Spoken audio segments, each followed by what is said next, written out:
Tri-City Sports Now. This is our final segment of the program, and who better to spend it with than Appalachian State and ETSU, since the game time was set August 31st, 3:30, and where it stands right now and what it will mean. We'll talk a little bit more about that. I mean, hey, we got a whole summer to talk about Appalachian State and ETSU coming back and all this, but basketball transfers, that's what's in the mix right now.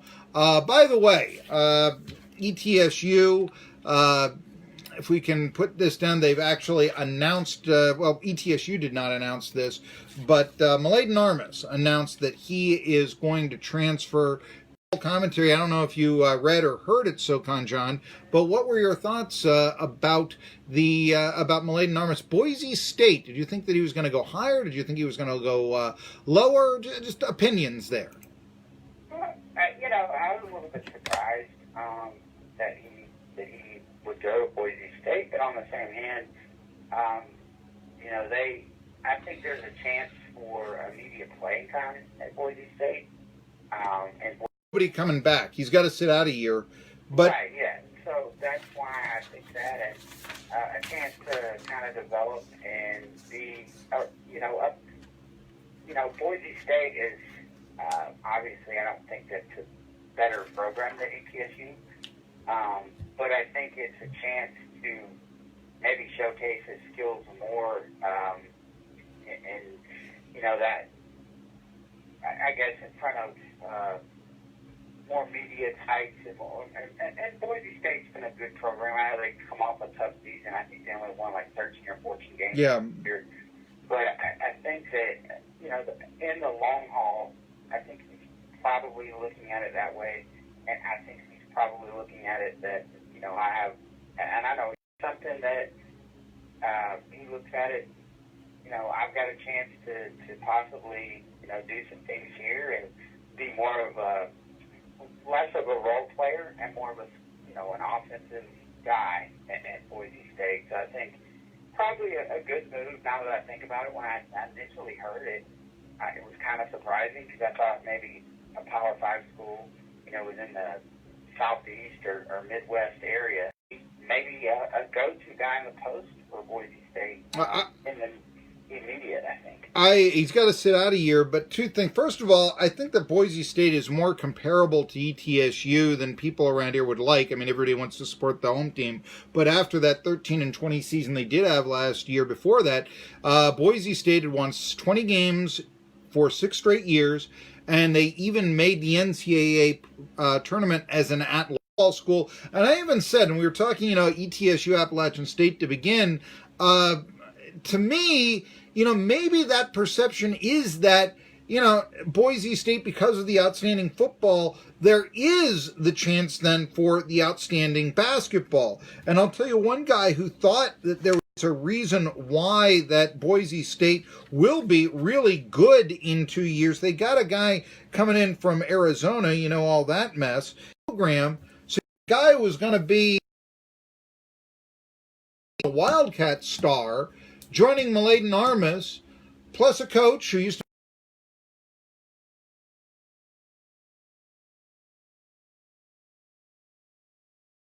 great seasons. I could see in 2 years Boise State being a good basketball team with Armas getting more minutes than he would have at ETSU.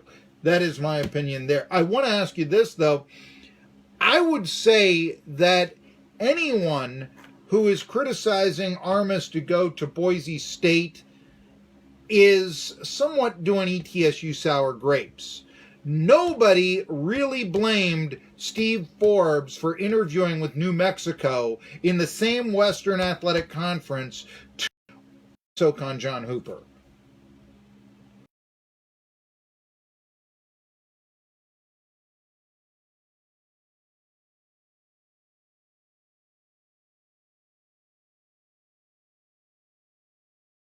Does that make it worse than if you'd gone to, say, California? Mm-hmm. Because it's not what we would call a Power 5 program, does that make it, does that make his move worse? I guess that's my question. And if you did not want to be for whatever reason, then he needs to, if he's not 100% going to want to be there, then he needs to go somewhere else. As far as, Steve Forbes, I think one thing about coaches is, you never know. I doubt he was going to take no, but I don't fault the coach for interviewing him somewhere, because someone requested him to be interviewed, and I think that speaks well of your program and what they're doing, and the more schools that contact your coach, I mean, that's only got to be a good thing. If a coach is not getting contacted by other schools, then there's probably some problems. So I think to criticize somebody for interviewing it or transferring for, Steve Forbes to interview at New Mexico and really promote the ETSU brand, but in a way, yeah, I mean, because that's a winning program, and the more places he interviews, the more, feather in the cap it is for East Tennessee State basketball, because that means they're winning. They're not going to interview a guy that's won 10 games in a season. Yeah, and I think that the New Mexicos, and I know UTEP wouldn't interview him. I don't think that that's going to happen. You'll note he interviewed with Arkansas this past off season. I don't think those things are going to happen in the future because for the interviews in the mid-major, because of what Steve Forbes is going to make in terms of a salary. I mean, hey, right. This is why I cannot understand Tennessee fans that are, criticizing Rick Barnes for getting more money, if that is their criticism. He used UCLA to get more money from UT. Well, wait a minute here. I mean, you write for Mid-Major Madness. If, I don't know, the Atlantic wants you to write for them, and they're offering you more money and more prestige, that's what I think the health is for ETSU. I do have this thing where, there's almost this sense of pride that they could take our coach away at ETSU that I've had a problem with. I think Forbes is going to stay at ETSU for the long haul. I think he's at that age now. I think the salary... And you know what? He's only made the NCAAs once.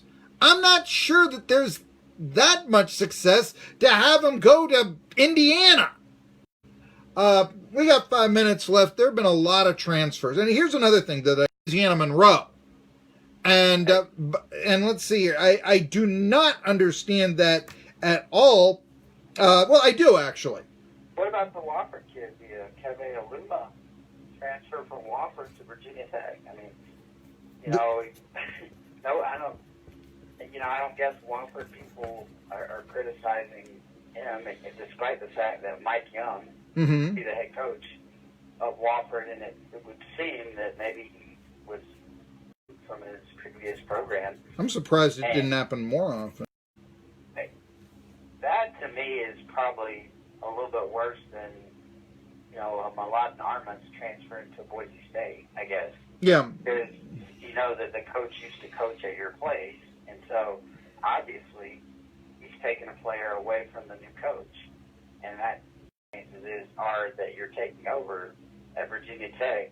You shouldn't do that. I mean, I don't agree with that opinion. Well, I mean, I'm surprised it doesn't happen more often. And you know what, though? I mean, I guess I'm sort of to the opinion that if you went to said school to play for said coach, if that was a major thing, it wasn't the degree in botany, it wasn't, to the town that they were in, it wasn't to play in Spartanburg or where, it was to play for that coach, that I could kind of see going with that coach. Hey, players, maybe it doesn't speak so well of the student athlete.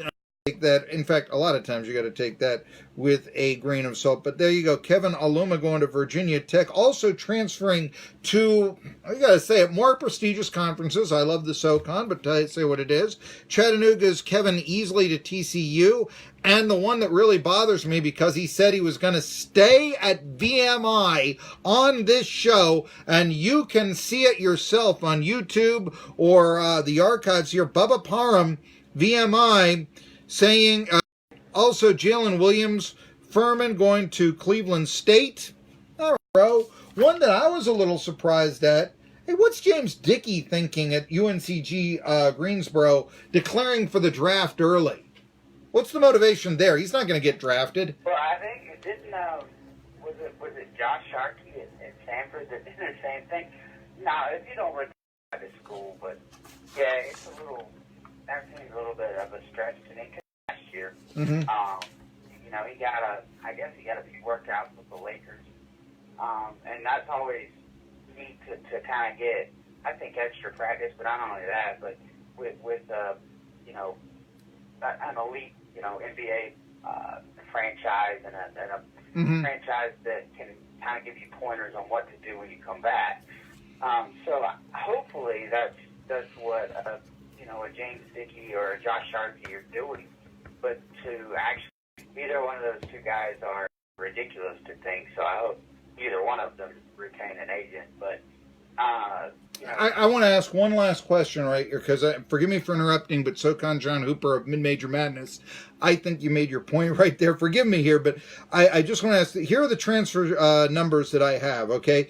Chattanooga is going to lose 5 players, the aforementioned Easley, Donovan Totley, Dwayne Moss, Jerry Johnson Jr. Those are the 5 they're going to players: Rodriguez, Armas, Bernard, Carlos Curtis, and Kevon Tucker. And Mercer is going to lose 5 players: Brandon Thomas, Marcus Cohen, DJ Peavy, CJ Williamson, and Fardaz Ullman. I got 30 seconds to ask you here. All told, I think VMI, losing 4 players, including Parham, they're going to be the hardest team hit. But of Chattanooga, ETSU, and Mercer, who's got who's hardest hit? well, I think, wow, that's a tough question. I think ETSU in a way because of the 2 players they lost were so vital to their rebounding and what they were able to do last year. But they do have, and I'm trying to speed this along because I got 20 seconds, they do have the backups there. Chattanooga looked like they were coming about. Mercer, maybe a total rebuild. I might say Chattanooga is the hardest hurt. What are your thoughts? Yeah, I think Chattanooga is obviously going to suffer because Chattanooga. Okay, I got 4 seconds. Tri-City Sports Now.